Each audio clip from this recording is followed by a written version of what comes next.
Sorry, what about you? Okay. I was waiting for the handover. Oh, do you want me to do a handover? Hello and welcome to episode 21 of the Co-Conspirators podcast. I'm your host, John, and as usual, I'm joined by my co-host, Calum. Hello. And Luke.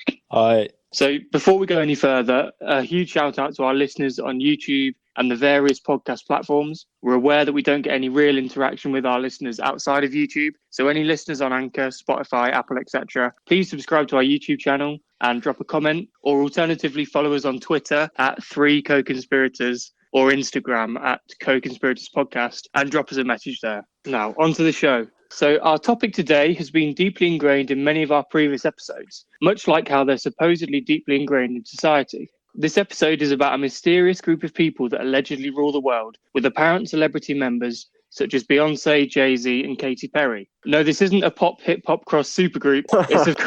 It's of course an episode all about the Illuminati. Now, the Illuminati has roots as far back as 1776, when the Bavarian Illuminati was founded as a group of people with the goal to put an end to the machinations of the purveyors of injustice and to control them without dominating them. This group allegedly grew in power and numbers rapidly and has allegedly controlled the world for decades, with its members pulling the strings of so-called puppets in politics, music and celebrity life. So that was the main event of 1776. Yeah, I know. Bavarian Illuminati chapter. Exactly, yeah. No, nothing else major happening around then. Right, so I'm going to hand over now to Calum for our first theory. Now, I'm sure everyone is aware of the saying, it's not what you know, it's who you know, with respect to getting ahead in many aspects of life. Who you blowing it? Well, depending on what industry you want to be going into. So, film. Oh, definitely then.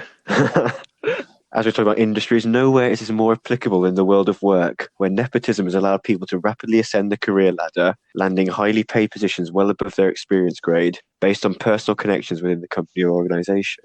While good networking is essential to building a career, it shouldn't be at the expense of hard work or expertise. So that's why the concept of being self-made is held in such high regard. People are drawn in by the idea that a successful entrepreneur was able to build a business without significant outside help through hard work, talent, and a healthy dose of luck. Basically forms the heart of the American dream.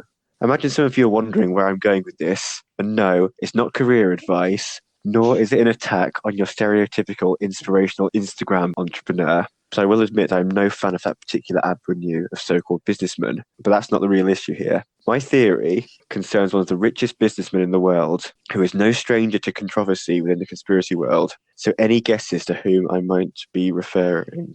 Jeff Bezos. Close. I think it's Bill Gates. That's the one. That is the one. There is some stuff out there about Jeff Bezos, but that would make this theory far too long. I've got enough on Bill Gates as it is. He's no stranger to conspiracy for sure. Exactly.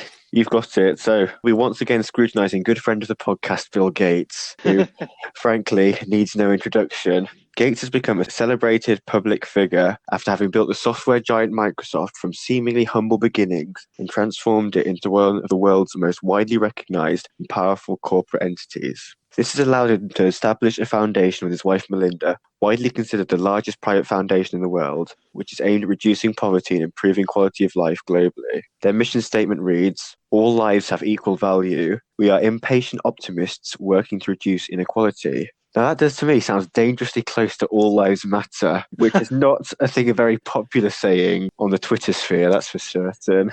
So Bill, you might want to update that one just from a friend. Bit of advice for you. But anyway, much has been made of his success story, with Forbes classifying Bill Gates as a self-made billionaire on their official rich list. But does this really hold true? Or did more sinister forces play a helping hand in establishing this entrepreneur as a household name, allowing their products and services to reach countless millions across the globe?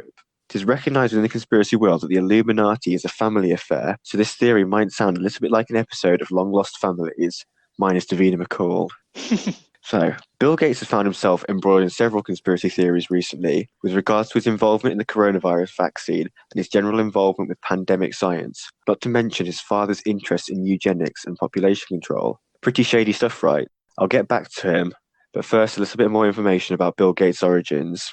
Bill Gates is famous for dropping out of Harvard University, and along with Steve Jobs, has no doubt been used by ex-students across the world as justification for their own decision to quit their studies. So Microsoft began in 1974 when a friend of Bill Gates, Paul Allen, saw an advert on the issue of Popular Electronics that demonstrated the Altair 8800, or 8,800, the first microcomputer. He brought this and showed it to Bill Gates, and they saw potential to develop an implementation of BASIC for the system, which I think is a type of coding language. Fast forward 5 years, and Bill Gates is negotiating an incredibly lucrative deal with business giant IBM, which saw Microsoft securing royalties on every IBM computer sold. Said that IBM approached Microsoft after negotiations with rival software firm Digital Research failed, but what would cause such a massive company to approach a relative newcomer to the field? The answer, some believe, was Bill Gates' mother, Mary, a board member at United Way, a massive non-profit organization. She knew the CEO of IBM, Jim Opel, and was able to introduce him to her son, possibly influencing IBM's decision to partner with Microsoft. It's no secret that Mary Gates is well connected. Bill Gates himself has talked about this in documentaries, but the extent to which these could be considered deep state, and by extension part of the Illuminati, is interesting. Mary Gates, or Mary Maxwell as she was known before marrying Bill Gates Sr., is part of the Maxwell banking family. Oh, Well, I don't want to burst that particular conspiracy bubble, but I will add that Maxwell is a fairly common surname, so there's no definitive connection between her and disgraced socialite Ghislaine Maxwell and her father's nefarious deeds with pensions. Well, that's as far as we know anyway. That was certainly going back. There's a chance about 8 generations up, so you never know. I suppose there's also the theory that we were all connected in some way, so the surname that's similar certainly reduces those chances somewhat. But if that was the case, it was revealed there was a link between her father James Maxwell and Ghislaine's father Robert Maxwell. They'd be long lost brothers, who knows? That would certainly imply some serious Illuminati connections, given the power that they've wielded for all the wrong reasons. Imagine in like 200 years, someone just traces back their family tree, and like Ghislaine Maxwell's like their great great aunt, and you're like, oh, you search them up, and all that stuff comes up. You'd never want to reveal that information to anyone. You'd bin off the ancestry DNA envelope. So Mary Maxwell's father, this was James Maxwell, was once on the board of the Seattle branch of the Federal Reserve, and she herself has served on the boards of several major corporations, sharing a position on the National Board's Executive Committee of United Way, as I said, which introduced her to fellow committee member Jim Opel of IBM, another incredibly powerful individual. Other known players in the world of the Federal Reserves are the infamous Rothschilds, whose links to the Illuminati ring very strongly within the conspiracy sphere. Maybe it's a tenuous link, but that's enough to discredit the idea that Bill Gates is entirely self-made, depending on your definition of the term. Regardless, he certainly didn't come from a world of poverty. On the other side of his parentage, there is also anecdotal evidence that alleges Gates was the beneficiary of a $25,000 check that allowed him to start Microsoft from his bedroom. Back in 1910, that's maybe nothing in today's money. I mean, Donald Trump got a small loan of $1 million, didn't he? Yeah, he's a very smart businessman. He transformed that into bankruptcy. Got to be a true genius to do that. Trump was a billionaire, right? I'd assume so. Yeah, he was. Ultimate respect for being able to achieve billionaire status and also bankruptcy. That takes some doing. Got some serious spending power. But yeah, so back to that 25,000, which may or may not be a large sum of money, depending on your circumstances. But in 1970s, it certainly was, and is thought to be around 150,000 today. This money was provided by his father, Bill Gates Sr. Firstly, I'll start by saying that the Illuminati, Masons, and so-called deep state interests are apparently very concerned with bloodlines. So the fact that Bill Gates and his father share the same name certainly sets off a few alarm bells before I bring up the more nefarious conspiracies. I think it's also the ultimate ego trip naming your son after you. It's a really American thing, though, isn't it? You end up with like Davis Love the Seventh, like all these thirds and stuff after people's names. It's just they're super proud of their heritage, like over the top proud of their heritage. I mean, it's all right to be proud of your heritage, but just keep naming children the exact same name. It's just a bit junior, one junior. Okay, when you're getting fifths, the sixth, the seventh, we're not including lines of kings and queens anymore. Yeah. But if I'm correctly recalling, we have maybe referenced Bill Gates Sr.'s interest in eugenics and population control in a previous episode. But I know for certain we definitely heavily referenced Bill Gates' own vested interest in pandemics and population control, discussing allegations that Bill Gates wants to control the vaccination supply, possibly even the contents of the vaccine. Do you know much about his views on eugenics? Is it basically towards white power, or is it just that races are different? I think so, yeah. There's talk of, I'm going to come into very briefly, talk about Planned Parenthood. Apparently the founders, or someone who's very involved in the founding of Planned Parenthood, was definitely a fan of eugenics and wanted to reduce the black population and was very much trying to market Planned Parenthood towards that, if I recall correctly. Mm-hmm. But as for this one, this is just a bit of a cursory glance over Bill Gates Sr.'s views on it, but certainly a very horrible topic. So just to avoid retreading old ground, I would recommend you checking out our coronavirus episodes. It's certainly very topical at the moment with all the good news regarding vaccinations springing up left, right and centre. I hope it doesn't provide too many sobering thoughts if you were to believe the conspiracies about what might be involved with a mass inoculation protocol. Couldn't possibly go wrong. I was going to say, good news based on what your stance is on vaccines. May or may not be good news. Well, I don't think we have any I hope we don't have any anti-vaxxers listening, because that is a moronic movement. But there can be some legitimate concerns with a vaccine that could have been rushed through testing despite we've got all the world's top scientists working on it. When the initial news was, it takes several years to produce a vaccine, we've got one in 6 months. Yeah, I'll do. I think they did say basically it was very lucky that the pandemic was a coronavirus, just because they've been preparing coronavirus vaccines for years, but just never had the money chucked into it. So they'd already done some of the groundwork, I guess. But again, that's a story for the previous episode. Absolutely. And some of that money has come from our good friend Bill Gates. But back to his father, Bill Gates Sr. He was a prominent lawyer and married into the Maxwell banking family, as I previously discussed, and also has strong ties to the Planned Parenthood organization in America. The earliest reference to William Gates Sr. having an affiliation with Planned Parenthood is a listing of board members in a set of 1976 congressional documents. Back in 1976, Planned Parenthood's purpose statement included the line to provide leadership in achieving a US population of stable size in an optimum environment. So depending on how much you read into it, it doesn't exactly read brilliantly if you want to draw population control and possibly even eugenics interpretations. It will certainly raise a few questions, especially in today's day and age. So it has since been omitted from this mission statement. But does the aim still stand? Also, another interesting fact I've just noticed, this was it, the first one's in 1976. Microsoft was officially, I think, founded in 1976 in November. So could this be all laying the groundwork for Bill Gates to achieve the Illuminati's goals? It's a long time coming. If it's been since then, and they're finally now just getting their vaccine to control the entire world.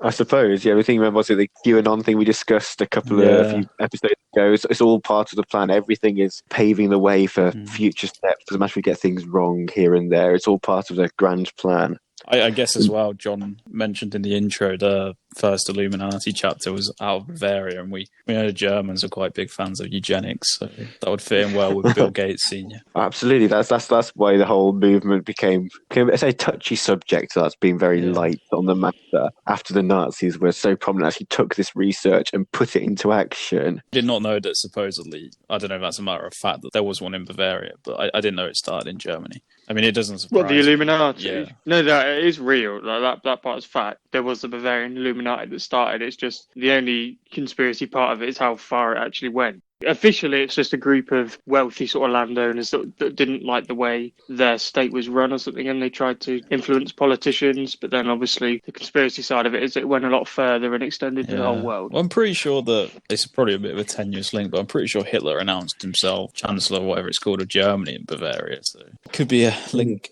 Let's just hope our neighbourhood watch doesn't get delusions of grandeur, start influencing local politicians and spreading for an Illuminati 2.0. In which case you'd argue like Hitler was part of the Illuminati. You'd argue that Britain isn't because they were trying to stop it. But then you think there's members of the British royal family who've had links to Nazi party. They will definitely have German. Yeah, I mean, Kaiser Wilhelm was Victoria's cousin or nephew or something. Yeah, there's I think it was one of the Edwards, I think, or something. I remember in the Royal Families podcast, I think was a Nazi sympathiser back in the 30s. So it's amazing how all these things are interconnected. It does sort of the idea of a deep state could ring true if you draw coincidences, not causalities, from tenuous links here and there. You could engineer a way to if it all falls into place nicely for a brilliant conspiracy theory. So as I was saying, that's about this 1976 bill of Planned Parenthood of board members. So other than instantly recognisable names that stick out include Pierre S. DuPont, Mrs. Walter N. Rothschild, and Isaac Asimov, who's a sort of acclaimed science fiction writer. And some of his books may or may not have inspired a younger Bill Gates with ideas of global pandemics, vaccines, and other science fiction dystopian outcomes. Yeah, I mean, it's very science fiction, but then if he's got the capabilities, what's to stop him? That's when fiction becomes reality, if you believe that theory. And other ones would say fiction becoming reality, or talking about science fiction, or film in general, but a very, very tenuous link, which I think is the theme of this theory. So there's the Pierre DuPont. So DuPont Chemical Corporation, have any of you heard of it? Rings a bell. No, I don't think so. It's a massive American chemical company. Another tangent, but that's been the centre of a highly controversial saga to do with dumping chemicals into water supplies in West Virginia. Oh, yeah. And basically, they knew about it for decades, conducted several a multitude of research studies on their own workers who had presented with severe symptoms, case of cancer, all having worked with this particular chemical that was then being pumped into the water supplies, disposed of. So I would recommend the film Dark Waters, which details the damage that the DuPont chemical companies caused to American communities. I know a similar thing happened in Flint, which is in Michigan, where they redirected a pipe in order to benefit some local business, but then the pipe took all the water out of, rather than Lake Michigan, which is supposedly really clean, it was from somewhere else, and all the locals getting really ill, loads of dodgy chemicals in, and people are dying young, children have been really badly affected, and it's just being brushed under the carpet because some local huge company paid for this pipe to be installed because it benefited them. That mirrors the case pretty much exactly in terms of a massive company. But that Flint one's quite recent, right? As in this, I think it's still ongoing now. Yeah. I've seen. Yeah, it's still ongoing. It definitely hasn't been resolved. No. It just shows the power this company has over the population, because that's basically where most of the jobs of these small towns came from. So the whistleblowers were completely ostracized by the communities. The film tells the story of one lawyer who was contacted out of the blue by a farmer who knew his grandma. That's the only reason he took the case, and basically just worked the case to expose the DuPont company, which has since been dissolved or partnered with another company in an attempt to try and save face. It really affected it badly, and rightly so. What they did was shocking. But so back to the theory after that film tangent, I'm sure GL will appreciate. So this aptly named tycoon class of the first half of the 20th century had an unhealthy fascination with population control. The financiers of the scientific research into population control included John D. Rockefeller and Clarence James Gamble, who's heir to the Procter & Gamble company fortune. So conspiracy theorists would likely draw strong connections between them and the Illuminati, given how much power and wealth they have amassed. Is the notion that Bill Gates Sr. was associated with the Rothschilds and Rockefellers enough to brand Bill Gates a member of the Illuminati? Is he destined to follow his father's footsteps by ushering in a new era of population control under the guise of a man-made plandemic and subsequent microchipped virus? I guess it could be argued that Bill Gates is, or has turned out to be, the perfect agent for the Illuminati, should you believe the conspiracy. Born into a wealthy family with alleged ties to the deep state, backed by a substantial investment from his father, he was able to use his mother's connections to build his business into a major global corporation. From there, he could transition into philanthropy through the Bill and Melinda Gates Foundation, bolstering his public image and highlighting himself as a beacon of trust and hope from his work in developing countries. He was then able to maneuver himself into a position of authority on vaccines and pandemics, despite not having a formal epidemiological education. Nevertheless, people believed and trusted his message right around the time when a global pandemic was wreaking havoc on the world. His capital allows him to invest heavily in vaccine projects, with potentially allowing him the opportunity to tailor things to his needs based on his significant stake in these projects, perhaps fulfilling the Illuminati's desire for control over the global population, as well as continuing his father's interest in eugenics. I mean, all of this does sound pretty far-fetched, but it's not beyond the possibility, or the realms of possibility, that Bill Gates' intentions may not be entirely altruistic, or that he may be in cahoots with other members of a so-called global elite, or even the Illuminati itself. That's enough from me. What do you guys think? Yeah, I think it's certainly interesting, and it's been even more relevant this year than ever. But those links have long been with him, and there seems to be a lot of background on it, a lot of things he's done that can be linked in one way or another. And when his father is so heavily linked to an organisation that's kind of fraught with eugenics claims, you wouldn't be surprised if it kind of got passed down the hereditary line. And also when you link him to the Point family, which is now being exposed, and the Rothschilds, which kind of get exposed. It's fishy to say the least, and the fact that it just implicates the whole world. It's a good theory. I'm going to go high. I'm going to go for an 8.5 out of 10. I like that. In terms of believability, I mean, I don't know. It seems like a long way to go, but you're right that it'd be the perfect agent. His program is in almost Western world's families in one way or another. He's trusted by the majority of the population. He's trusted by people high up, and not only that, he's super powerful. He's got so much money. You know, I think we spoke on our coronavirus episode that the only organization that donates more to the World Health Organization than the Bill and Melinda Gates Foundation is the UK, which just goes to show the power they have and the power they have over the governing body that is influencing our response to the pandemic. I will say on him not being an epidemiological expert, I mean, I'm sure he's not handcrafting the vaccines himself. I'm sure he is hiring the best scientists to do it. Microchip hand. So I'm not really too sure it matters too much. Like, I'm also convinced he probably wouldn't be the best, you know, video games expert either, but he's actually done a pretty shoddy job lately of that, but that's another story. Just for the fact that he would be so useful and has all the power, I'm going to probably make it a bit more believable than I think. I think it's quite low, but just on that alone, I'm going to go for a 4 out of 10. I'll take that. Just the way you're saying that, I think, yeah, it's going to be low believable, just a little bit of just something to spice things up a bit, I guess. What about you, John? What would you think? Shit. Micro shit. Okay, yes, I thought it was a really good theory. Obviously, linking the sort of richest, or was he now like second or third richest man in the world, but he's still up to being in the Illuminati. It's not a massive stretch, but you know, it has to be done. And all those links to other families, you know, the Rothschilds are probably the name most synonymous with the Illuminati. So to say that they've had dealings with them, and then obviously all the stuff with his dad and Planned Parenthood, perhaps seems a little bit dodgy. So yeah, the overall theory, I'll go for an 8.5 out of 10 as well. Believability wise, I think if you're trying to convince anyone of one single person who's in the Illuminati, and Bill Gates probably be top of that list for most, just because of just how wealthy he is. The fact that he seems to have his fingers in so many different pies, like the WHO and his own foundation that is, you know, supposedly doing a lot of good work. I'm sure if you take the conspiracy out of it, I'm sure it is doing a hell of a lot of good work. There's so much money been pumped into it. Yeah. But could have ulterior motives. Fans of malaria might disagree. I know there's a few of them out there. The big mosquito industry just up in arms. But yeah, see, I think in terms of believability, if you're going to say anyone is in it and you're picking Bill Gates, I think it's got to be quite high up because of all his influence and all the contacts and stuff he will have had already by the sounds of it, and certainly new ones that he will have made being in the position that he's in. So for the theory that he kind of got to where he is with a little bit of help from the Illuminati through family links and friends, I think I'll go a little bit higher. I'll go for a 5 out of 10. Right, thanks for that, John. I'll just round up things quickly with my closing thoughts. And yeah, it's an interesting one to research there. We've basically tried to avoid just reciting through the family trees on some interesting Reddit posts about how certain very powerful individuals may or may not be linked through their families, because obviously the Illuminati places a lot of emphasis on bloodline. But again, it does seem to be just like pointing the fingers at, oh, you're rich. You've clearly not gotten this money through just hard work and selling a product that's highly demanded, which sometimes does tend to be the case. It's not all hard work. You do have to have a big slice of luck, a healthy investment, etc., etc.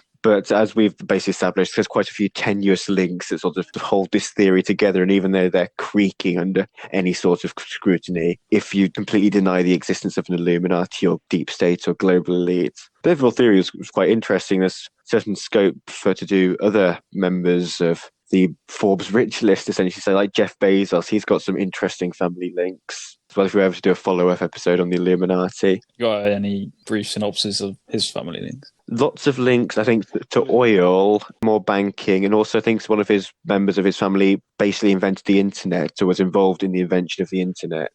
So it does seem like quite useful for a man who started off selling books on the internet, and basically sells anything you can name. You can find it on Amazon. Might be quite useful.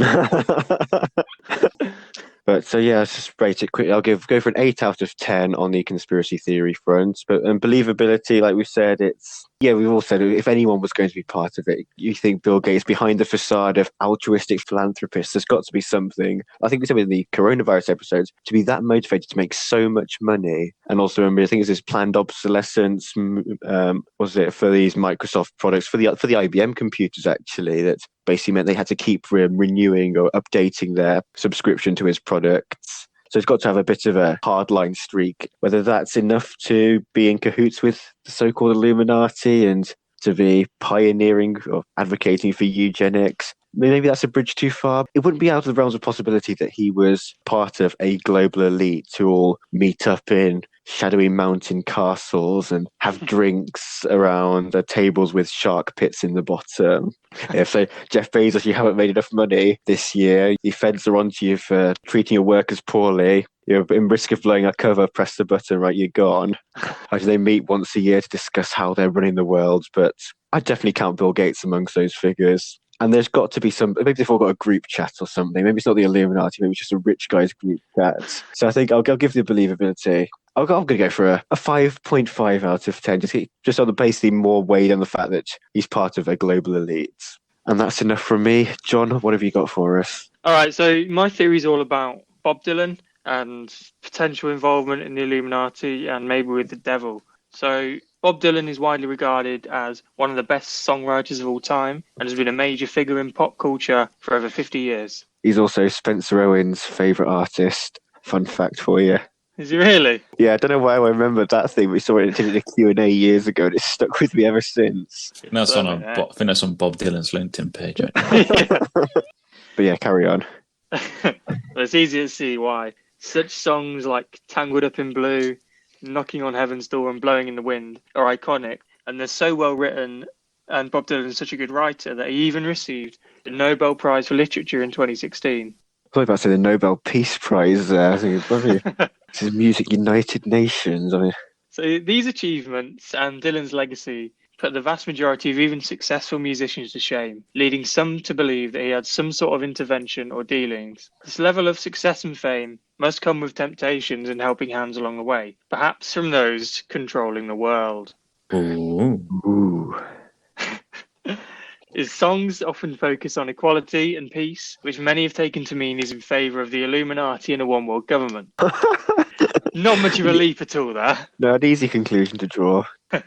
The song Hurricane focuses on the racist-based prosecution of a black man framed for a robbery. The song is incredibly powerful and undoubtedly has a harrowing and poignant message, but is one example of many of his songs promoting a message of equality and peace. Something some have rather strangely pointed to as proof that he's in league with those running the world to try and put the message out of a one-world government. In a 1986 interview, Bob Dylan spoke about his career in life, and he placed a great deal of emphasis on talking about trying to please the people that are trying to control the entire world. Now, clearly he could be talking about governments or businesses, but the hints he made and his manner of talking took a far more sinister tone and seemed to reference a small number of people rather than multinational companies. So again, I think it's a bit of a strange thing to say, rather than like trying to please the world or whatever he said. Trying to please the people that are trying to control the entire world. When you say a small number of people, rather than large multinational companies, like, do we have any idea how many people are in this organisation? Are we talking all the heads of government and thousands of other politicians? It's not really the head of government, though, is it? Because the people trying to maybe seize control from the governments and try and unite them in this new world order, one world government, Project Restart. I think there's a few different theories out there. I think some will say that all the leaders are agents, and others might say that it's trying to start a revolution. But yeah, I think that the kind of theory behind it is prime ministers and stuff aren't actually really members, but they're controlled by members. Yeah, almost like people agents. Pulling the strings. So in 2020, Bob Dylan released a song called Murder Most Foul, which was all about the Kennedy assassination. Some of the lyrics include, President Kennedy was a riding high, good day to be living and a good day to die, being led to the slaughter like a sacrificial lamb. You've got unpaid debts we've come to collect. We're going to kill you with hatred without any respect. If I can see why that won why he won the Nobel Prize for Literature, that's much better than a J.K. Rowling novel. Yeah, hey, beautiful, isn't it? Quite good lyrics, actually. I was following along, I was quite digging that. Well, it is Bob Dylan, to be fair. It is what he's known for. But yeah, it only came out this year. I didn't realise he was still making music, to be honest. Bob Dylan's the same syllables as Bogdanov, and sounds dangerously alike if you say it fast. So this song is obviously an interesting take on the supposed murder of President Kennedy by Lee Harvey Oswald. The reference to we clearly suggests more than one person or a group, perhaps the Illuminati. But also, Bob seems to imply some sort of insider knowledge regarding the event when he says, we're going to kill you with hatred without any respect. You've got unpaid debts. Just because every time the word we is used in a song, it's absolutely based on the person's experiences. I know, yeah. It's not a bit of symbolism or something like that. Yeah, we'll take it at face value. The owing of debts is also mentioned, which I think is quite odd, really. I mean, in the official story, what does JFK owe to Lee Harvey Oswald? I'm not really sure. But people have said that perhaps this is because some sort of bargain was struck by Kennedy with the Illuminati or something or someone even more powerful, which is a topic I'll touch on now. So in a 2005 interview with Ed Bradley, Bob Dylan was asked why he was still making music and touring when he could just be sat at home enjoying his wealth, given he was 65 years old at the time. Dylan replied, "It goes back to that destiny thing. I made a bargain with it a long time ago and I'm holding up my end." The interviewer said, "What was your bargain?" Dylan said, "To get where I am now." Interviewer said, "Can I ask who you made the bargain with?" Dylan said, "With the chief commander." The interviewer said, "On this earth?" And Dylan said, "On this earth and the world we can't see." Ooh. So this kind of points to some sort of, and a lot of people have alluded to, that he's talking about making a deal with the devil, selling his soul in exchange for all his wealth and success. And this may also tie into the Illuminati and their so-called satanic rituals. Dylan also sings in the song "Don't Think Twice, It's All Right." "I gave her my heart, but she wanted my soul." Perhaps again referencing such deal with the devil. I suppose on my mind recently these satanic rituals have been, and when I say that like Yoda. On my mind there have been. So watching the Alex Jones podcast, I was no, I was acting normal, but yeah, I was watching the recent Alex Jones podcast with Joe Rogan, where he was once again talking about the satanic rituals held by the elite. So it's quite fascinating stuff, really, if it's as true as he claims it is. He says he's got video footage and everything. It doesn't certainly seem to be on the realms of possibility. But as for Bob Dylan selling his soul, maybe he's just giving a typical musician's sort of edgy and cool with the news reporter sort of answer. Yeah, I mean, you never know. I did watch the interview, and I mean, he seems pretty serious, but again, could just be, playing a character or an act or whatever. Doesn't want to give his secrets away. I mean, he could well be touring and making music just because he enjoys doing it. He's not doing it for the money. Yeah, heaven forbid. Yeah, but he did say, "I'm doing it to keep up the bargain on my end." So read into that what you will. Yeah, that does. I suppose if you're going to go right down the conspiracy route, there maybe he's even got to deal with the Illuminati. He's trying to break free with his lyrics, trying to expose everything about JFK assassination.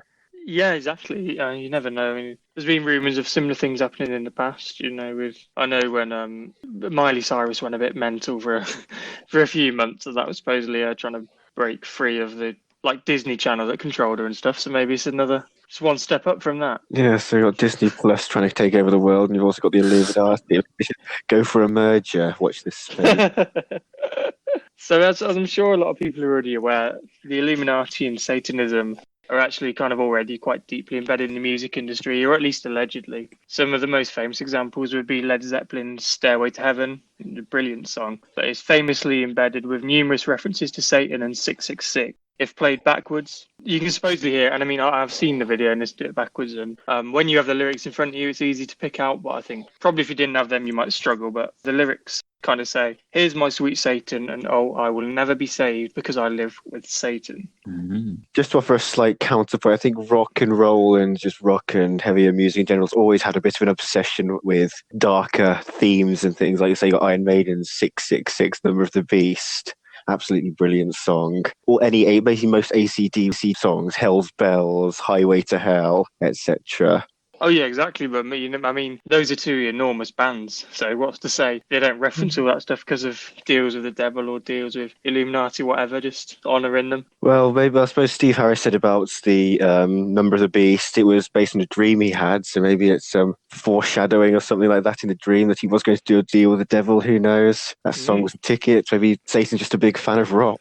If he's going to listen to anything, I think he's going to listen to rock, to be fair. So, yeah, I mean, numerous artists have referenced Satan in their music. Kanye West is another one. He claims that he loves Jesus, but he learned a lot from Satan in the track Devil in a New Dress. So yeah, I mean, to be honest, that kind of rounds it up. Clearly there are numerous references to the Illuminati and the devil within pop music, but did Bob Dylan really make a pact with the devil and the Illuminati in order to achieve his success, or is he just a man with a serious gift? What do you think? Well, it does seem to be a lot of crossover between music and the Illuminati. Let's say Beyonce, Jay-Z, Katy Perry you mentioned in the intro. Then Katy Perry. Drag in the potential dealings with the devil. I think it's a bit of a cliche in blues music as well, that quite a lot of artists claim to have sold their souls to the devil in exchange for their skills. But I'm not sure if it goes as deep as Bob Dylan actually having sold his soul to the devil in exchange for fame and fortune.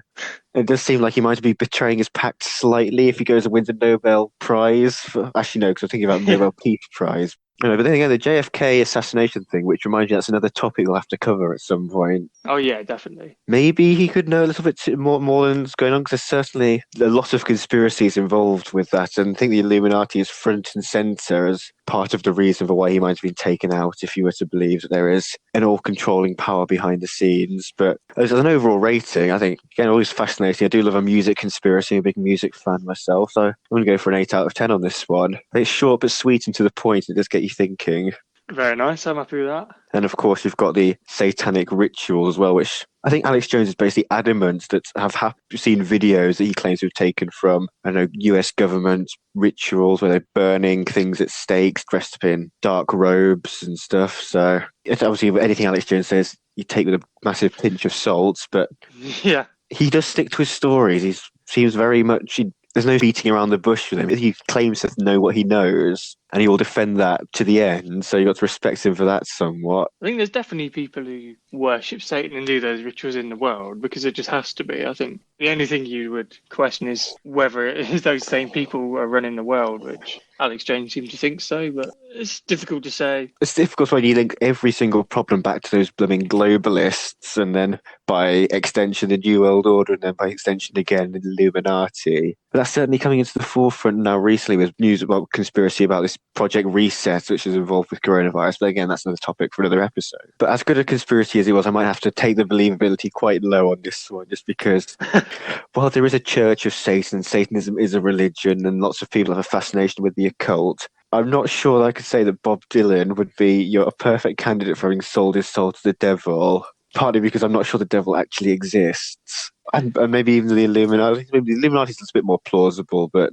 even so, well, they like to try and control the masses through popular culture. You'd think, especially in today's day and age, Bob Dylan's a little bit more niche than, say, a Beyonce or a Katy Perry. That's why they're in there now. He's peaked already. You got to get the fresh blood. Well, I suppose, yeah, he's just trying to keep him at his end because it's a deal that goes on till death. But I think my rating, I'll entertain it a little bit because it's quite rock and roll. I'll go for a 3.5 out of 10 on believability. I'll take it. Before I go to Luke for his rating, one thing I will say that I forgot to mention as part of my research, I basically got curious because when you say you sell your soul to the devil, I wanted to see how much you could sell your soul for. According to Business Insider, the market rate for a soul is anywhere from $540,000 to $8.6 million. Who's buying it? Exactly. And what kind of range is that? How'd you find your life's only worth 540,000? Would you do it though? Say someone walks up to you, they look a bit mysterious, they say, I'll give you £500,000 and I'll buy your soul off you. I mean, No, I it just I don't sounds think I like you're would. going to get killed or something on the spot. Exactly. I just wouldn't. I just don't think I could couldn't. bring myself to. If it was maybe at 5 million or something like that, something maybe money that could actually be life changing, I could give it some thought. Would you sell your kidney for like 20 million? Do I need both of them? Probably. No. No, you don't. Just if one of them goes wrong, you're a bit knackered. But Oh, then in that case, I'll Probably be able to use some of my money to buy someone else's Exactly. kidneys. Yeah. all right, so Luke, do you want to give me your thoughts? Yeah, it's certainly an interesting one, and it's nice to hear like a subset of the whole music industry is linked to the Illuminati thing and have a real case study in Bob Dylan. I mean, he has got undoubted success and he's a huge name, and he's obviously very talented, but I think people did definitely find it strange when he was picking up the Nobel Peace Prize for Literature, no matter how good his lyrics were, because it was kind of unheard of for an artist to actually win that award. But yeah, linking one of the most famous musicians of all time to such a prevalent, secretive organization, it's going to score quite highly. I'm going to give it an 8 out of 10. In terms of believability, I think looking at the music industry as a whole, there's definitely some weird symbolism. In terms of the whole having devil in the lyrics, there's probably, like hundreds and thousands of songs. There's almost certainly going to be some reference to the devil or Satan, no Just matter about, what. yeah. Yeah, but also what you do say in regards to like the satanic rituals and stuff like that. You said that some people in the world will believe it no matter what, and I do agree with that. I mean, don't really know the ins and outs, but paganism definitely had some kind of similar beliefs, and there's still a massive festival every year in America called Halloween, which is a pagan festival. So There you go. People are still out there celebrating that. Christmas traces roots back to paganism as well. I don't I think pretty much everything can. Yeah, not the actual Christmas and the birth of Jesus Christ, but some of the traditions we have, like the Christmas tree, things like that. That's something to do with paganism, if I remember correctly. Then maybe a Christmas conspiracies episode.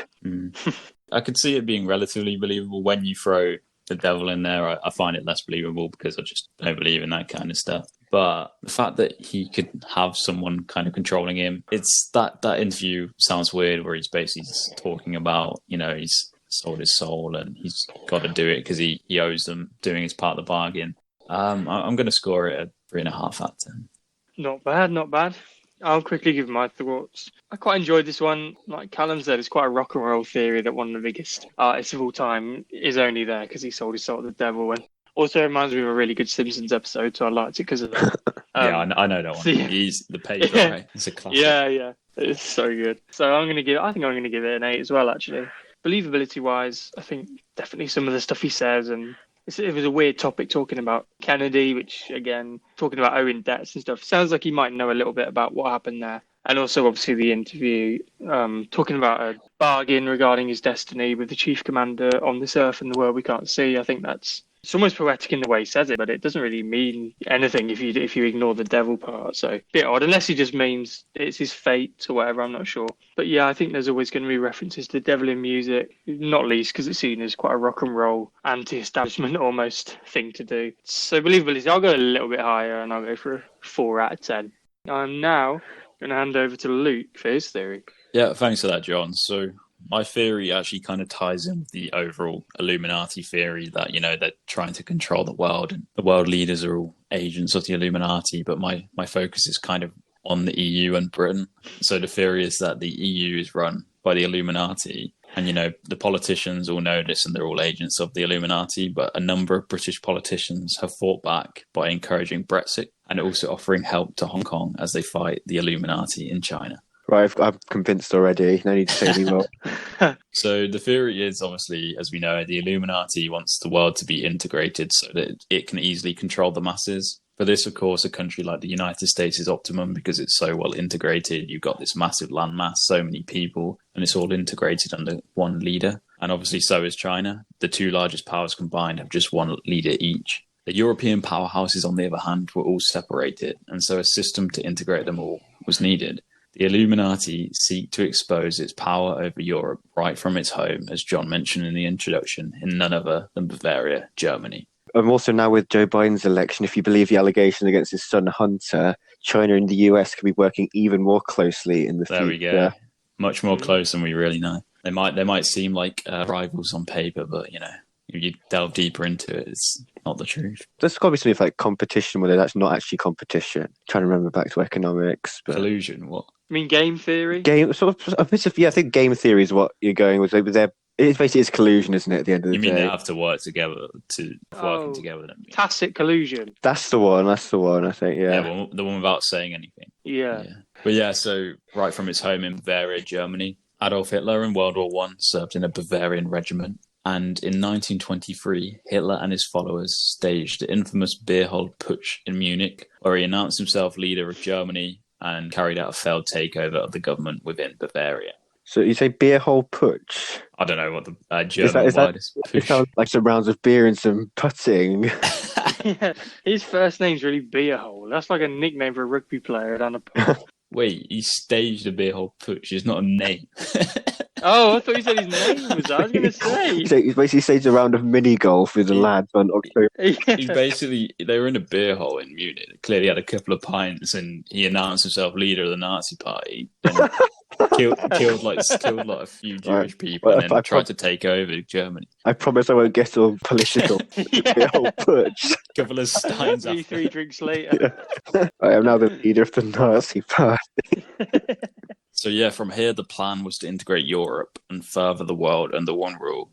And this happened, obviously, Germany attempted this during World War II. However, it failed after defeat to the main enemy of the Illuminati, the Socialist Soviet Union. It may seem strange, of course, that if America is also controlled by Illuminati, then why would they choose to fight in World War II? The argument here is that they stayed out of it purposefully for years and only joined when they had no choice to save face and keep the organization under secrecy until it could eventually infest the entire world. Very true, as we covered in our World War II podcast. I say very And if true. you, Conspiracy about it. Very true. So then if you move on to the other two famous allies, France and Britain, apparently they've supposedly kept the Illuminati out of their countries or out of politics until then, so weren't under the spell. Unfortunately, France have now fallen to the EU project. They have, yeah. So ironically, where Germany failed to take over Europe and the Illuminati failed to take over Europe, they actually managed to cause a want to integrate Europe to ensure nothing so detrimental as World War II could ever happen again. And hence the campaign for an integrated Europe commenced. Supposedly by the late 60s, the Illuminati had managed to find its way into almost every lead role in Europe, with the exception of Oliveira Salazar in Portugal and Charles de Gaulle in France. So essentially they had agents or puppets running every country apart from France or Portugal by the late 60s. Is that including? Yeah, it is, including the UK. So these two threw up challenges to the Illuminati, but were eventually replaced by Illuminati agents at the end of their tenancy, with Europe being ruled by Illuminati agents ever since. This led them with ease to create an integrated Europe without much kind of opposition, adding more and more countries as they went on, and managed to infiltrate some of the smaller European countries as well, including former Soviet bloc countries. This creating United Europe that would become more integrated over time, making it much easier to control the masses. There was, however, a challenger. The British, for good or bad, have always liked to do things their own way, and a number of British politicians threw up challenges to the Illuminati-led EU. They weren't massively successful, though, with their fight for an independent UK, seeing them still joining the EU. However, they did keep their own currency, which did pose a threat to the Illuminati as it was a blocker for further integration.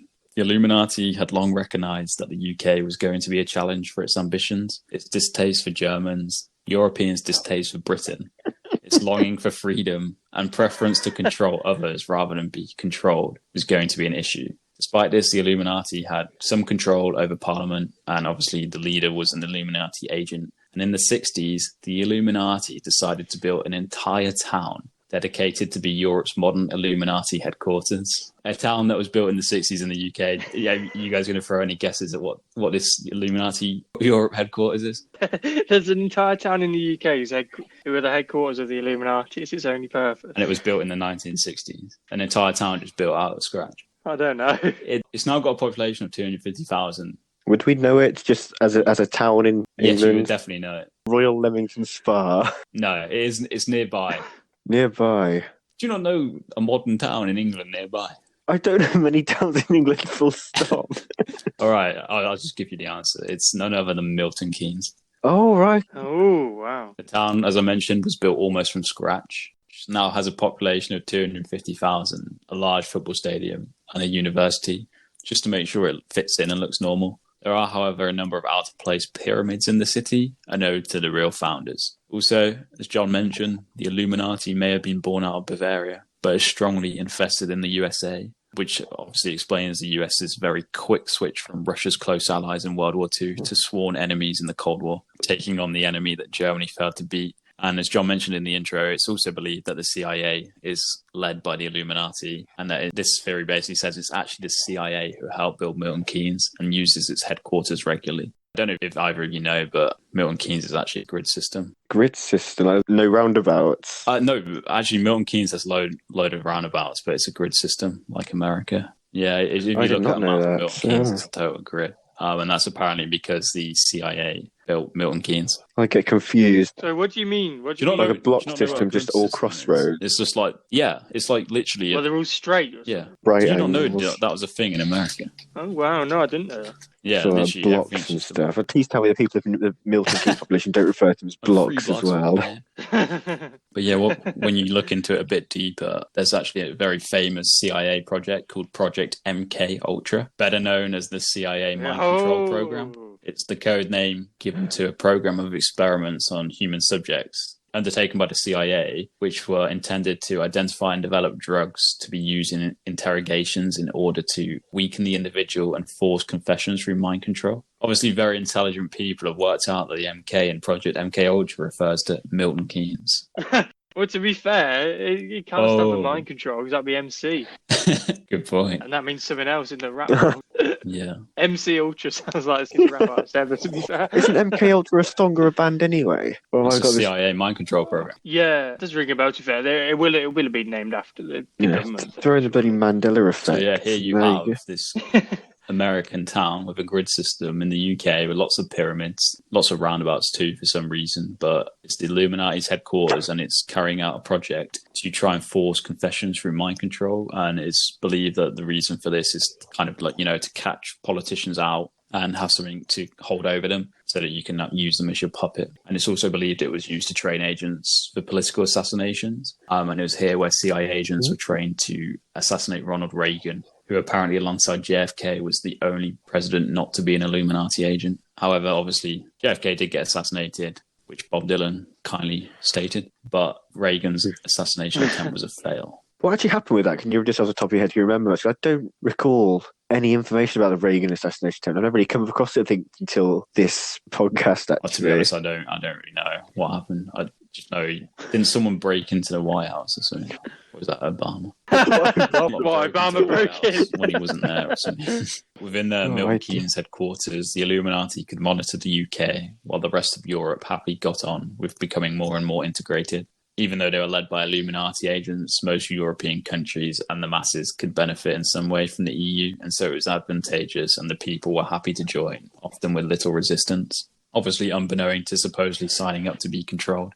Countries like Germany could use it for frictionless trade, and then less rich European countries like Greece could use it to borrow at low interest rates, and this just helped create large growth. Bailouts. Actually, for a long time, Project MKUltra was a success, and the whole idea of Milton Keynes being in Illuminati headquarters was successful, with any British politician or any person at all opposing the EU being threatened and keeping quiet. None more evident than a guy who's actually a non-British politician, but George Soros, the man who single-handedly bullied the UK out of the European exchange rate system, which was the precursor to the euro, and that posed a threat to the Illuminati. He's got them out of integration, but he has now obviously switched his beliefs to be ultra-liberal and very pro-integration. Yeah, I was going to say, I thought George Soros is an absolute prime agent for the Illuminati. He completely, literally changed his stance massively. I suppose it's a bit like that cliche of maybe in films and stuff. If some kid robs you, you think you hire them on, or someone hacks you, you hire them because they've got such good skills. I think that's what happened with Soros. But yeah, over time, the British people kept fighting, and a larger supporter base grew for resistance, making it hard for the Illuminati to do anything. Despite their control, they led under the guise of democracy, whilst obviously secretly controlling all the major parties in every country. So, they're like, we've got democracy, but, we actually control both the parties. But a new party was formed that stood in rivalry to the Illuminati, the UK Independence Party. They saw huge-scale success and enough influence to get a referendum. It may seem very silly, this offer of a referendum, given that the leader was a supposed agent, but the Illuminati and the people of the UK only saw one outcome of the referendum, and that was a vote to stay in the EU. It sent shockwaves throughout every household in the UK to see Brexit had won. During this whole time, the spokesperson and leader for the UK Independence Party, Nigel Farage, had survived a number of assassination attempts planned from Milton Keynes.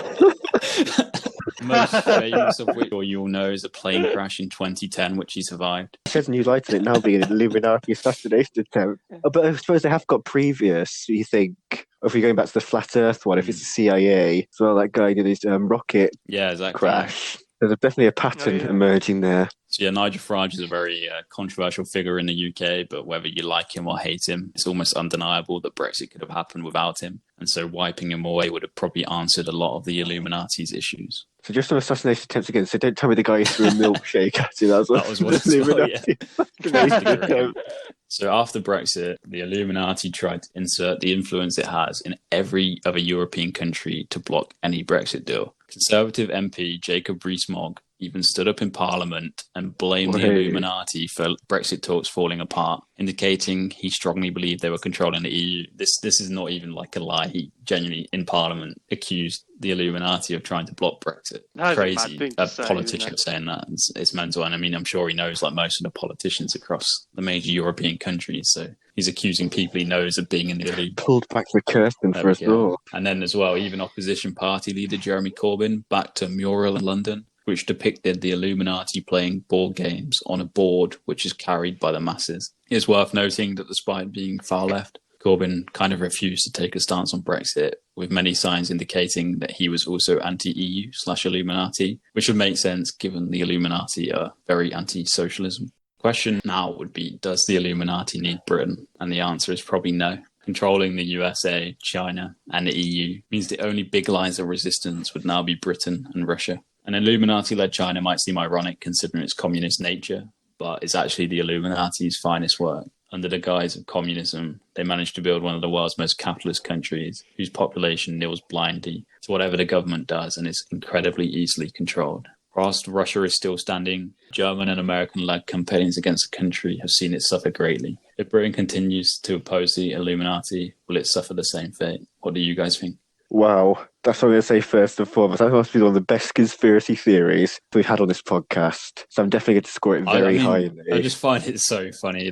Just linking together stuff like Milton, Keynes and the Illuminati just makes me laugh just because it's just such a weird thought. Yeah. So this next thing you're going to tell me that Wimbledon, that will be the last bastion for the Illuminati. If Milton is the last, Keynes is their centre in the UK. Headquarters on Wimbledon. Brings new meaning to that particular derby, and it's already hotly contested as it was. Illuminati derby.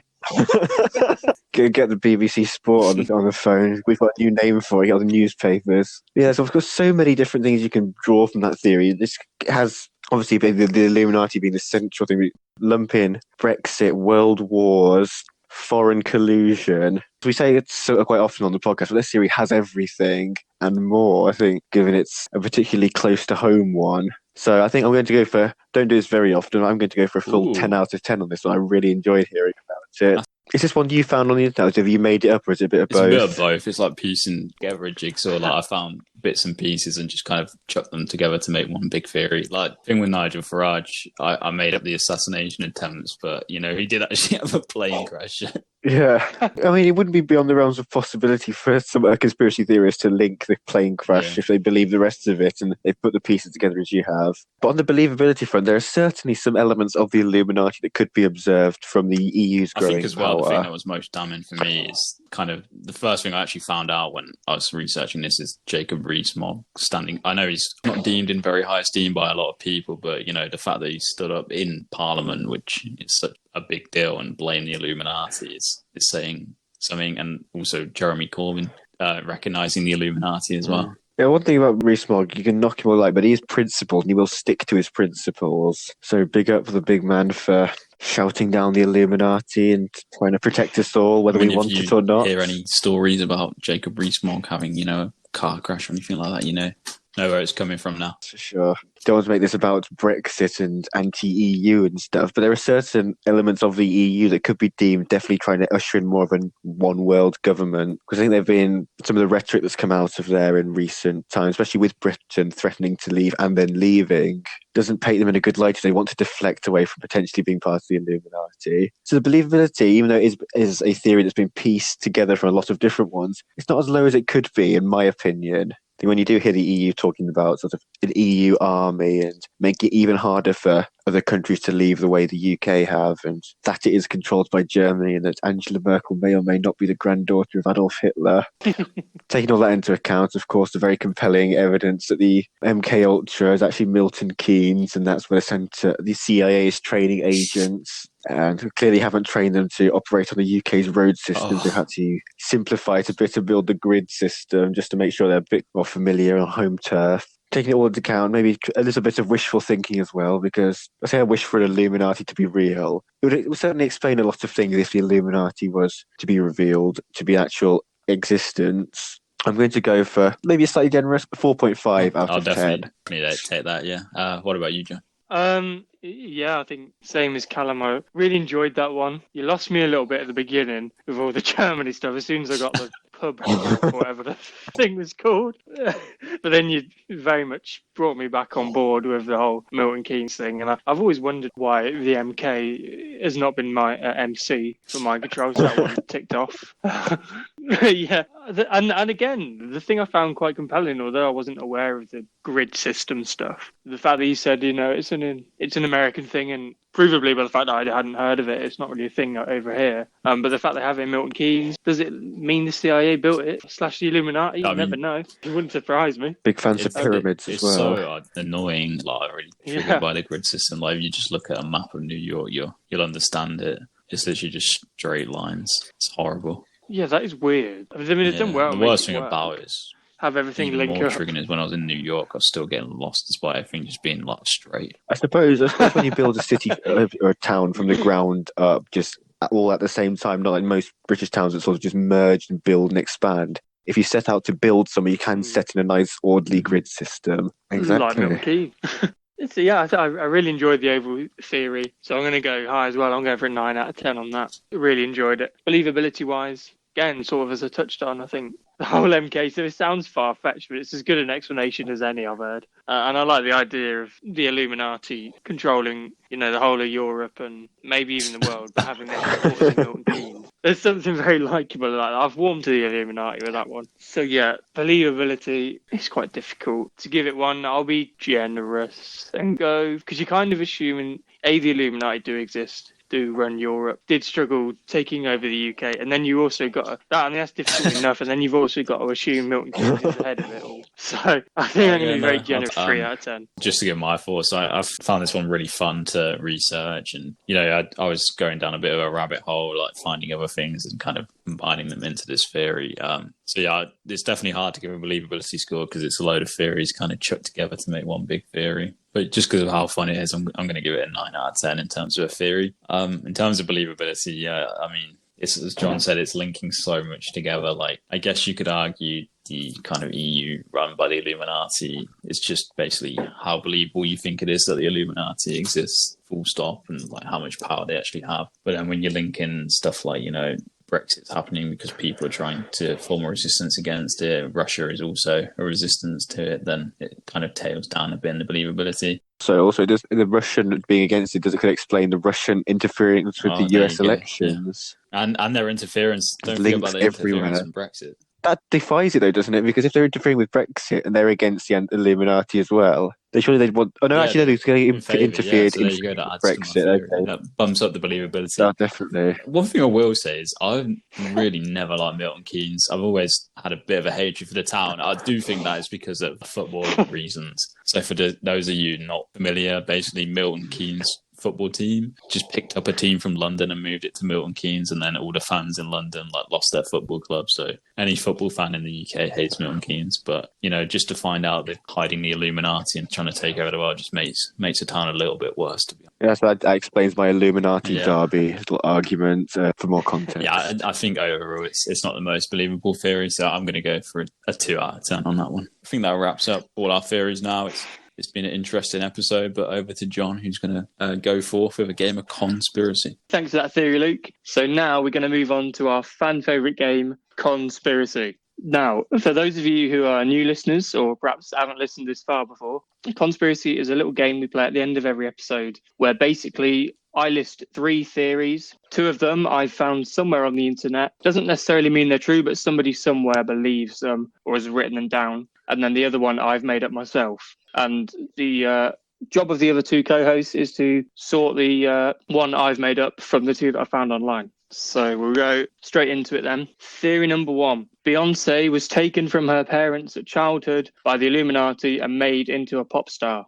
Theory number 2. Lorde is actually a 40-year-old daughter of an Illuminati member. And number 3. The Illuminati is now defunct and got replaced by the CIA. Wow. When you say Lorde is now a 4-year-old daughter, do you mean Lorde?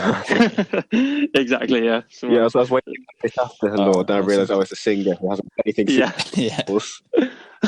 Lorde with an E. And I think she's Australian or New Zealand, something like that. Big name in Los Santos. She can't be Australian. That doesn't exist. We established that last episode. Oh, yeah. Sorry, my bad. Slip of the tongue there.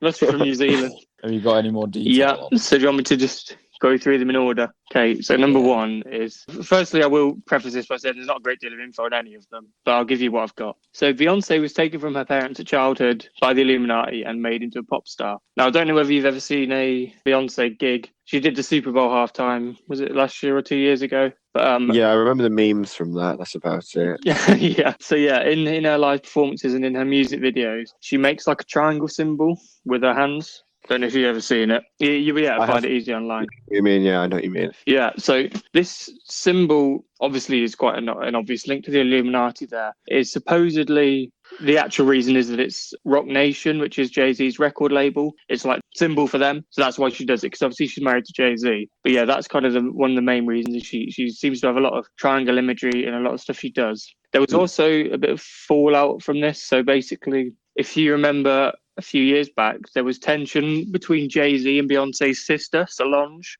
where basically... Oh, I do remember this. Yeah, so basically Solange slapped Jay-Z in a lift and it was all caught on video. Now, this argument and tension was supposedly caused because Beyonce's real sister had actually found out about this whole thing because she thought Beyonce was just like adopted. And so she's actually found out she was basically been kidnapped by the Illuminati, made into a pop star. She found out Jay-Z was also aware of this, obviously being a supposed Illuminati member himself. And they came to blows in the lift. Is there any logic why the Illuminati would make her a pop star? Control the masses. Control the masses and money. Make some money. They're the main two reasons. To be fair, they've picked a pretty successful artist. They've groomed her into becoming a pretty successful artist. So good job, Illuminati. Project Empathy. That's what they did with her. Okay, so the second one, again, music-based. So it's that Lorde is actually the 40-year-old daughter of an Illuminati member. So the story goes that Lorde was so desperate for fame that she got told to pretend to be 20 years old rather than 40 in order to launch her career as a musical prodigy. So the supposed evidence for this is that no 20-year-old is this emotionally intelligent and has such a vested interest in sort of grammar and deep running themes. I think it's maybe perhaps a bit insulting to 20-year-olds. Just a little bit. English language and literature students out there, please don't take this to heart. And so along with her talent and like a maturity well beyond her years, there was also a birth certificate of Lorde that came out because a lot of people were saying she must be older than 20. And the official birth certificate looked very much doctored. It's not really a birth certificate. It's just a bit of like typed words on a page. It doesn't look very official. So a lot of people pointed fingers at that saying that can't be right. And also facial recognition software has been used on photos and videos of Lordes. And the two ages it pulls out, I mean, it kind of proves it's not very accurate, but the ages it pulls out in one photo was 36 and in another was 49 for someone who's supposedly 20. Ooh. Pretty sure I've done one of them though. I've been told about 72, so I'm not sure I trust him to do that. So she's a member her of the mum, Illuminati because her mum is a member of the Illuminati, and she had a daughter who kind of got to 40 years old, was desperate for fame, and then the Illuminati got together, launched her a career under the proviso that she pretends to be 20. Makes sense. But that Nigerian footballer who plays for Lazio, Manala, who's meant to be 17 and looks like 60. Quite possibly. There was no way he was 17. No way. Did he get exposed? I can't remember. No, I don't know. To him in the end. 17. All right, your final one. The Illuminati is now defunct and got replaced by the CIA. So, a pact was allegedly made in the 1960s when a relative of one of the founding families of the Illuminati joined the CIA. They agreed to merge, with the Illuminati bringing strong European ties, obviously founding in Bavaria, and the CIA bringing in its US ties. This merger was also used to throw people somewhat off the scent of the Illuminati as they effectively disbanded and stopped going by that name. So if they ever kind of got out any spies or whatever in a secret meeting, they weren't being referred to as the Illuminati anymore. So they could kind of say the Illuminati don't exist and be telling the truth, even though it still was effectively the same thing, but just in league with the CIA. I suppose that makes some sense because there's quite a lot of theories that we've mentioned that the CIA have been behind. So, you know. Exactly. You never know. Right. What are your thoughts? It's quite a music-heavy one in this episode, which I quite like. I've definitely heard of certain allegations being made against several pop stars. They're basically groomed becoming stars. Billie Eilish, for example, would be the most recent example. Yeah, been an industry plant, allegedly. I'm not sure it stretches as far as kidnapping them at birth with shadowy organisation. Depending on your opinions towards record labels, now they may or may not exploit their artists. And also for the Lordy one specifically, I think there was a South Park episode that made fun of this, where I think what's his name, Randy was pretended to be, or basically claimed that he was Lord. Yeah, I vaguely remember that one. So that's definitely could be a theory out there. And the CIA one, I mean, everyone loves to point the finger at the CIA, probably for good reason, and they do wield a lot of power in the conspiracy world. I mean, being allegedly behind some of the biggest ones we've covered on this podcast, like moon landings and 9/11, just to name a couple. But overall, though, I can't see there's not an obvious one that springs out to me. Right, this is the one that John's made up. So good job so far. Thank you very much. I mean, you say that, you probably both get it right now. So I've got one in mind. Let's just hear if Luke's got a couple of thoughts first. I'll just push him in the direction to go. It's a tough one. I mean, there's obviously links to Beyonce being in the Illuminati, as I remember John mentioning that in the intro. So whether that's manifested in her having been stolen as a child and forced to be a pop star is a different story. But given that there is some kind of link there, I'm inclined to believe that's out there. And then Lauder, I feel like, again, the theory that she is older than she looks could be possible, but whether that links into the Illuminati is another question itself. And then the CIA one, I just feel like, yeah, that's got to be out there somewhere. You know, no surprise that the Illuminati was founded by the Germans and control the world and all that crap. And then the Nazi scientists have somehow made their way into the CIA. Oh, that's a good link, actually. Yeah, I just wouldn't be surprised if someone out there had linked that together. Equally, the story behind it seems a little bit fishy and potential for John to have made up. But I think for me, I'm going to go for the Lord one. I feel like it's just a bit... Okay, Calum. just on Lord, I've recently seen pictures what I recall she looks like. She doesn't look anywhere near 40, in my opinion. I think if it's purely based on her emotional intelligence, that's a little bit of a tenuous link. Well, not according to the age recognition software. Aging her at 49. Well, I suppose, but a dodgy birth certificate, though, that does raise a few more suspicions. Or they accidentally type out in Comic Sans or something. But in the interests of making it an interesting game of conspiracy, which I am not going to go for the same one as Luke. I'm going to go for the Beyonce one as being false, just because being kidnapped from birth. I don't think anyone's making that link because she's just a massive superstar. I don't think that's got anything to do with the fact that she might have been kidnapped from birth. She clearly got some talent and probably had cherry picked from a young age by record labels, but not kidnapped. I think that's a little bit of a bridge too far for me to believe. And it's a CIA one. Seems like there's a lot of grounding there. But, you know, we always say, I've definitely heard the CIA one before, etc., etc. So it's probably going to be that one, but I'm going to stick to number one, Beyonce. Okay, so obviously it's a win for conspiracy because I have fooled at least one of you, but is it a clean sweep? No, it's not. So we go through and so you correctly identified both of you. The CIA one is out there. Apparently there were 13 founding families of the Illuminati. One of the offspring of that then got in with the CIA, managed to wage a sort of a merger between the two, and then they now jointly rule the world under the new name of the CIA. Don't know whether it's Central Illuminati Agency that it now stands for. I was about to say, there's definitely an eye in the middle, and there's an eye in the middle of the triangle or the pyramid, so go figure. There you go. And the A looks a bit like a triangle as well of CIA. Now looking at it. Too much. We're convinced the Illuminati's real now. Okay, the other true one is... Well, true. The other one that I found online is the one regarding Lord. So it's a win for Calum. Get in there. Oh, so yeah, there was all that facial recognition stuff did actually happen. Someone did pull up a photo of her and video of hers showing as 49. And I did watch that video and the photo of it, the aged at 49. She does look quite old in it. She looks quite lined. But then there's other photos where she looks really young. So I don't know whether it's just a bad camera angle or what. But birth certificate does look very dodgy. I mean, Hillary Clinton can attest to all that. Dodgy camera angles and stuff, making her look 20 years younger. Exactly. But yeah, I mean, even on that one, it's one thing saying she looks older than she is. It's another one saying that it's because she's the daughter of an Illuminati member and so on. Wasn't a great deal backing that up. But yeah, the Beyonce one's the one I made up. So I suppose Calum sort of kind of got a nail on the head of the reason why that's the one that I made up. When I was searching for my initial theory, all that kept popping up was Beyonce Illuminati, Beyonce Illuminati, Beyonce Illuminati, absolutely everywhere. And I already knew about her making the Rock Nation triangle sign kind of being that reason. Tried to tie in the Solange beef just to try and throw you a bit off the scent, add a bit more believability to it. That was quite a good link, actually. I think there was some definitely enough evidence behind it. It could have been a legitimate theory, with especially the Solange, and good reason for the family dispute. Does anyone actually know what happened with that? It's not the really drama TMZ style channel. I mean, I don't think so. I didn't see a reason. Jay-Z sleeping around or something. Yeah, possibly. I really don't know. Dragging her into the Illuminati, sort of not letting her out. Yes, it's unbeknown to us, is actually exactly what happened. It's not even a conspiracy theory. Technically, it's still a win for conspiracy.